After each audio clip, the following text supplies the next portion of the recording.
삼성전자 평택 반도체 공장 한가운데 서 있다고 한번 상상해 보는 거죠.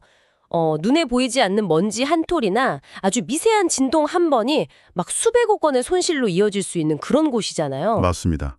정말 극한의 환경이죠. 그래서 오늘 우리가 깊게 파헤쳐볼 주제가 바로 이런 곳에서 벽이라는 개념이 어떻게 진화했는지에 대한 겁니다. 네, 공간을 나누는 단순한 물리적인 방식이 아니라 이제 그 공간의 운영 전체를 결정하는 보이지 않는 기준을 짚어보는 게 이번 심층 분석의 핵심 목표거든요. 그렇죠. 그냥 단순히 구획을 나눈다는 의미를 완전히 넘어서서 끊임없이 변화하는 환경에 되게 능동적으로 적응하는 거대한 시스템을 이해하는 게 중요합니다. 특히 조건이 극도로 까다로운 첨단 산업 현장에서 왜 굳이 특정한 철제 솔리드 모듈러 칸막이를 선택할 수밖에 없는지 그 진짜 이유를 파헤쳐보는 게 재밌을 것 같아요. 네, 그 이면의 논리를 짚어보는 게 아주 흥미로운 포인트가 될 겁니다. 사실 이 주제를 보면서 제일 먼저 들었던 생각이 있어요. 그 칸막이를 그냥 공간 분례용으로만 생각하면 나중에 설치하고 부수고 다시 짓는 과정에서 비용 낭비가 엄청나잖아요. 아우, 어마어마하죠. 정말 계속 반복되는 비용이니까요. 그러니까 비유하자면 약간 계절이 바뀔 때마다 튼튼한 집을 짓는 대신에 일회용 텐트를 계속 새로 사고 버리는 것과 똑같은 비효율적인 상황인 셈이잖아요. 아, 그 일회용 텐트 비유가 상황을 아주 정확하게 보여주네요. 그런데 진짜 문제는 일반적인 캠핑장이랑 완전히 다르다는 겁니다. 반도체 라인은 그 텐트를 치고 걷는 동안 발생하는 아주 미세한 먼지나 진동조차 아예 허용을 안 하거든요. 아, 짓고 부수는 그 행위 자체가 치명적인 거군요. 맞아요.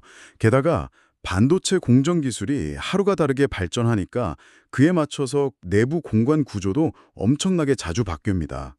그러니까 과거처럼 최단 기간에 벽을 세우고 끝내자는 식의 설치 중심 방식은 이제 더 이상 통하지 않는 거죠. 단순한 공간 구획이 아니라 끊임없는 환경 변화에 대응하면서 그 기존 시설을 완벽하게 보호하는 하나의 유지 구조로 접근해야 한다는 말씀이네요. 정확합니다. 바로 그게 패러다임의 전환인 거죠. 그런데 여기서 약간 현실적인 의문이 하나 드는데요. 만약에 당장 초기 예산이 아주 빡빡하게 제한된 상황이라면 어떨까요? 네, 예산 문제는 항상 중요하죠. 그러니까 복잡하고 비싼 모듈러 시스템을 도입하는 대신에 상대적으로 저렴한 일반 경량 칸막이로 대충 막아두고 나중에 필요할 때 부수는 게 당장의 지출을 줄이는 합리적인 선택 아닐까 하는 생각이 들거든요. 단기적으로 딱 몇 달 쓰고 비워둘 공간이라면 그 접근법이 맞을 수도 있습니다. 하지만 장기적으로 계속 구조를 변경해야 하는 곳이라면 계산법이 완전히 달라져야 해요. 아, 처음 짓는 비용만 볼 게 아니라 건물이 수명을 다할 때까지 들어가는 전체 운용 비용을 따져봐야 한다는 뜻인가요? 네, 맞습니다. 예를 들어서 저렴한 칸막이를 부수고 새로 지을 때 공장 라인 가동을 단 며칠만 멈춰야 한다고 가정해 보는 거죠. 며칠만 멈춰도 손실이 엄청나지 않나요? 그렇죠. 그로 인한 생산 차질과 손실액은 처음 칸막이 설치 비용의 수백 배, 수천 배에 달할 겁니다. 아, 단순히 철거 비용만 계산할 게 아니라 공장 가동 중단으로 인한 막대한 기회 비용까지 전체 운용 비용에 전부 포함해야 한다는 거군요. 그래서 모노클립 같은 솔리드 모듈러 시스템이 필요한 겁니다. 이게 구체적으로 어떤 원리로 그 누적되는 비용을 줄이고 안정성을 높여주는지가 아주 중요하거든요. 구체적으로 어떤 특징이 묘건가요? 핵심은 재구성의 메커니즘입니다. 이건 한 번 설치하면 끝인 고정형 벽체가 아니에요. 언제든 필요에 따라 재배치하고 심지어 도어의 위치까지 아주 자유롭게 바꿀 수 있는 시스템이거든요. 도어 위치까지 바꿀 수 있다고요? 와, 그건 몰랐네요. 네, 그리고 여기서 성능이 유지되는 방식이 아주 정교한데요. 대표적으로 방청, 그러니까 녹을 방지하는 성능을 볼 수 있습니다.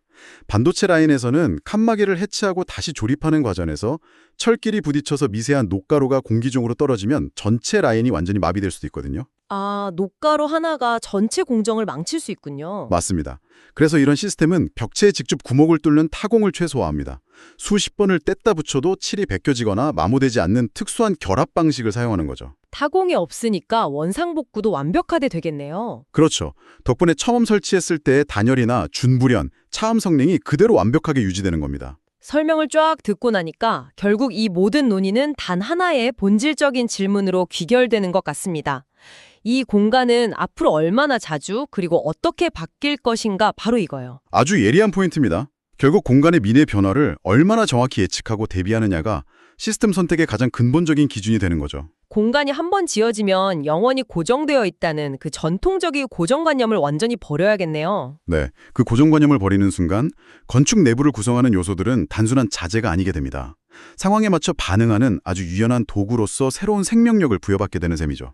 건물 내부 공간이 이토록 자유롭게 해체되고 다시 조립되는 완벽한 모듈형으로 발전하고 있다는 사실이 꽤 깊은 여운을 남깁니다. 네, 정말 건축의 새로운 미래를 보여주는 부분이죠. 내부가 이렇게 유연해진다면 머지않아 건물의 단단한 외부 뼈대조차 고정된 형태를 벗어던지게 되지 않을까요? 상황과 필요에 맞춰 스스로 규모를 확장하거나 축소하는 마치 살아 숨쉬는 거대한 유기체처럼 진화하는 건축물의 시대가 올지도 모르겠습니다. 오, 그거 정말 흥미로운 상상이네요. 내부가 진화했으니 외부도 스스로 적응하면 진화할 수 있다는 거잖아요. 그렇죠. 매번 버려지는 나약한 일회용 텐트가 아니라 주변 환경에 완벽히 적응하며 스스로 끝없이 진화하는 공간 말이죠. 생각할수록 참 흥미로운 주제입니다. 오늘 심층 분석은 여기서 마치도록 하겠습니다.